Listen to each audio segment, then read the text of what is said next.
topic of this conference is machine learning, but most of my research so far has been totally outside of machine learning. And in fact, my best research was completely outside of machine learning. I've been working mainly on graph algorithms and mostly from the theoretical perspective. So I was designing some new algorithms and then proving them more efficient in some mathematical sense, not necessarily in practice. And today I will also talk about something mostly theoretical. My favorite topic is definitely computing shortest paths in graphs. So I enjoyed studying that from in a few different computational models so far and in a few variants. And for today, I also picked one of these variants to share with you. Namely, I will give you a very brief introduction to static and dynamic data structures for computing shortest paths. And on the way I will try to mention some of my contributions to this area and also put them in context.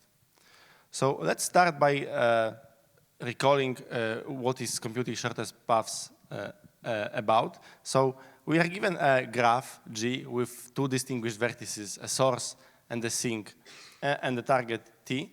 And a path in this graph is basically a sequence of edges that connect, neighboring edges that connect the source to the target. So this is, for example, a path, an ST path in that graph.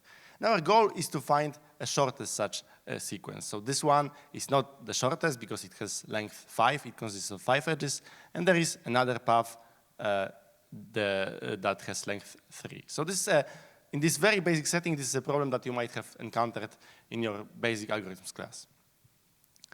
And it's like one of the most fundamental algorithmic problems, one of the most well-studied algorithmic problems. It has plenty of applications in like more complex optimization tasks.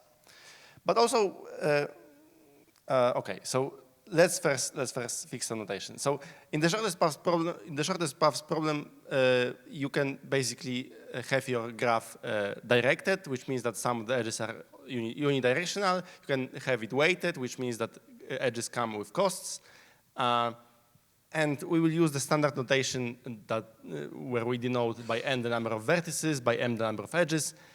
And graphs can have very different numbers of edges. Like practical graphs are usually sparse, which means that like, the number of edges is close to the number of vertices. But sometimes we also deal with dense graphs that have like quadratic number of edges. So like the clique on the right is a dense graph. So shortest paths have plenty of applications in optimization, but also they have some immediate applications in our everyday life. So every time you use your navigation app at your mobile phone to plan your trip, there is some shortest paths computation happening underneath. And indeed, given such a piece of a map, you can like obtain a graph out of it by putting vertices on road intersections. You can then map road segments to edges, some of them directed, some of them weighted. And what the navigation app does is basically it takes queries from the users. Each of them provides a source and the target and computes shortest paths for them. So what the navigation app could do in principle, it would be just to run the standard algorithm to compute the shortest path, such as Dijkstra's algorithm, every time a user asks for a path. But that would not really benefit from the fact that here we have like a common graph, one fixed graph that is common to all the users. And like the instances that the users provide only differ by source and targets. So to model what happens in the navigation app better, we can use the following abstraction. So we want to preprocess the graph G into a data structure that supports queries consisting of a source vertex S and the target vertex T. And in response to that queries, the data structure is supposed to output a shortest path from the user. For simplicity, let's assume that like returning just a distance from S to T is fine. It's just a single number, but usually the challenge lies in establishing true distance from S to T, and then retrieving a path based on the distance is usually something easier, and you can do that like in linear time in the number of edges that you need to output. So you can measure the efficiency of such a data structure in a few respects, and the most important are perhaps like how much space the data structure uses, what's the query time, and what's the preprocessing time. And theoreticians usually care about expressing these quantities as functions in n and m, and using the big O notation, which means like ignoring all the constants and only focusing on asymptotic growth. And they are mostly concerned about the behavior in the worst case. So for the worst instance, what are these quantities? How can you bound them? And so basically there are two extreme solutions to this data structural problem.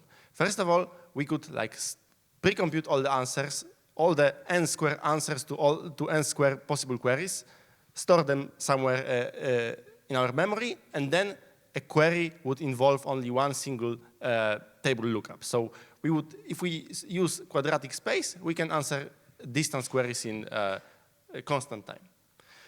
So this may be a bit prohibitive because like in today's world, like graphs with hundreds of thousands of vertices are pretty common, so we cannot really use a quadratic space.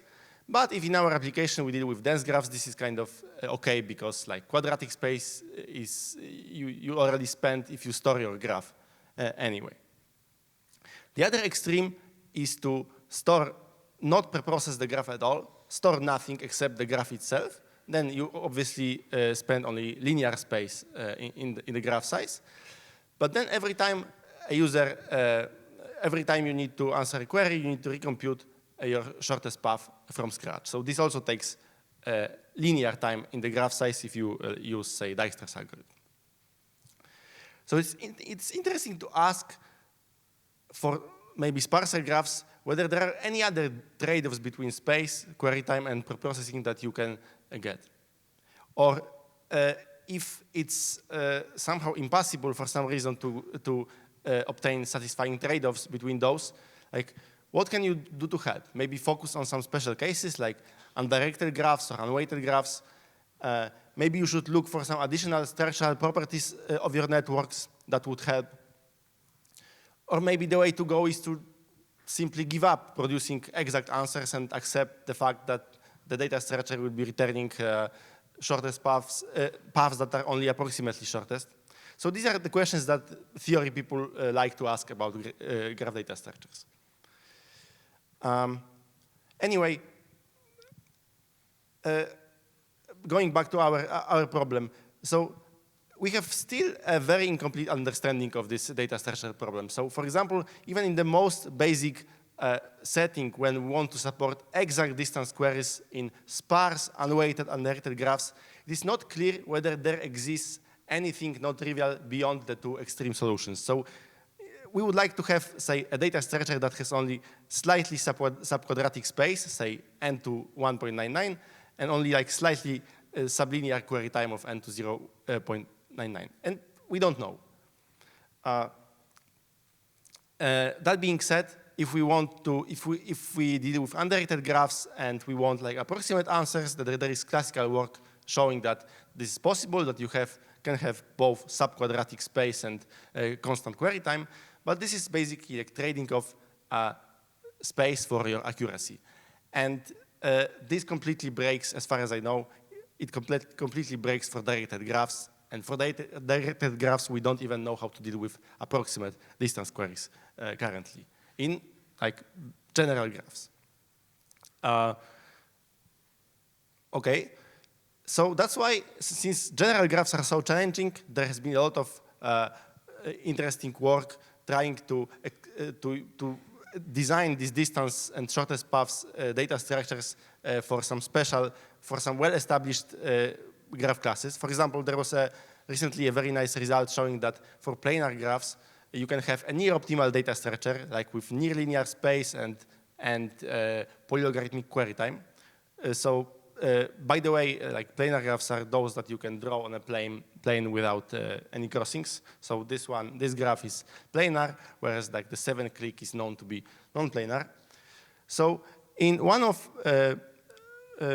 projects I was on recently, we also tried to follow this research direction, and we showed that in a more general graphs of so-called minor free graphs that basically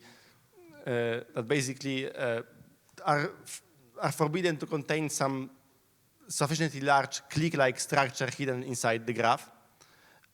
For such minor free graphs, you can also have a non-trivial distance circle, a non-trivial shortest paths data structure, which means that the data structure has both subquadratic space and supports exact shortest paths queries in only logarithmic time. And like this minor free graphs include planar graphs, so like this is a strictly more general class of graphs. But the bottom line here is that indeed it's true that if you exploit some structural properties of graphs, then you can have provably more efficient data structures for shortest paths. Okay, but real-world graphs come with one more challenge, namely they evolve in time. So for example, in road networks, it's kind of, from time to time, some new road is opened. Sometimes another road is temporarily closed because of some reconstruction happening, or maybe it's even shut down forever. So these are, of course, changes that happen not too often, but there are also changes that happen quite often. Namely, if you consider like the time it takes for a car to drive through one road segment, it's not constant in time. It depends on the traffic, it depends on accidents happening, and these events happen much more often. So for each such event, we would probably also need to update our graph, at least change the weight of some edge, right? So to model this, computing shortest paths in this dynamic environment, we can also consider dynamic data structures for shortest paths that still have to support shortest path queries, but now also interleaved with some edge updates, each of which can insert a single edge, remove one of them, or change some edge weight. And again, we would like to have a data structure that has fast update time, fast query time, and possibly use not too much space. So let's maybe forget about space for now, because we couldn't deal with that even without the need of supporting updates. And there are still, for this dynamic problem, there are still two extreme solutions. First of them is to recompute all shortest paths from scratch after every update. This is very expensive. It takes order nm time. But then you have super fast queries, again, like constant time, via table lookup. The other extreme is to also to not store anything, not maintain any clever data structures, and then update it takes constant time, but for every query you need to recompute your shortest path from scratch, say using Dijkstra's algorithm, so in linear time. And again, you can ask the same question, whether there are any non-trivial trade-offs between update and query time possible in this dynamic problem.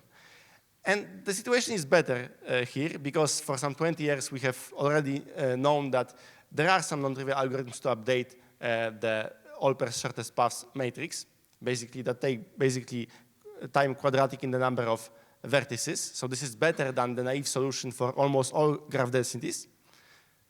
But still, that solution, that algorithm did not say anything non-trivial about the case of sparse graphs when the number of edges is close to linear in n. And we investigated that, and we showed that there is also a non-trivial trade-off for sparse graphs, that you can have a slightly faster update procedure of in time mn to 0.8 and slightly faster sublinear query time.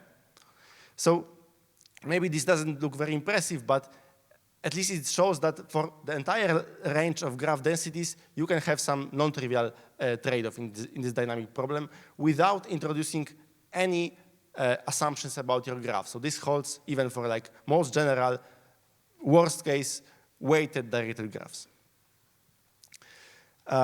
One could also think whether it's necessary to have these update procedures that are super expensive. And in fact, it seems it's necessary. So it is known that it's unlikely, for weighted graphs, you cannot have a data searcher that has like both sublinear update times and query times. But it has been known for quite a while that it's the edge weights that cause this trouble, that for sufficiently dense, unweighted graphs, you can get something non-trivial. You can have a data structure with sublinear update and query bounds, but you have to use some deep results from linear algebra, such as fast matrix multiplication and like randomized polynomial identity testing to get that. So we also tried to push this. In my recent work, we tried to push this approach, algebraic approach, further, and we showed that like using the algebraic stuff and a lot of combinatorial tricks on top of that, you can in fact maintain much more in sublinear time for sufficiently dense graphs. So you can, for example, compute the entire BFS tree. Okay, let me conclude. So I hope that this small introduction basically can convince you that designing these shortest paths data structures is non-trivial and challenging theoretically. There is a lot of previous work and a lot of variants of the problem that are also very interesting, and I did not have time to talk about today. And there are still some major open questions to be addressed about data structures in the future. And basically, many of the state-of-the-art results for this problem are only slightly faster than naive solutions. And I would say they are unlikely to be practical. But anyway, the problems that I defined are solved in practice, right? They are solved in practice every day. So I guess if you want to solve these problems in practice, the take-home message is that you should never focus on worst cases. For example, so you should always try to find some properties of your networks dependent on applications, on your application, and somehow leverage that. For example, in road networks, as far as I know, you can use the following heuristics. So for example, if you want to find, almost always, if you look for a shortest path between some places that are geographically close, then it's safe to assume that if you only look for such a path in some disk, geographical disk on the map that is sufficiently large, then your shortest path should be there, basically. And if you look for paths between some places that are very far apart geographically, then it's super likely that the shortest path between them will use one of the highways, of which there are a few. So you can basically try to consider them separately using some different strategy. So there is a lot of interesting theoretical work also formalizing these concepts for road network and proving that indeed these kind of assumptions, using these assumptions you can have like provably more efficient distance data structures. So if you are interested in that, I would recommend looking into that. Thank you for your attention.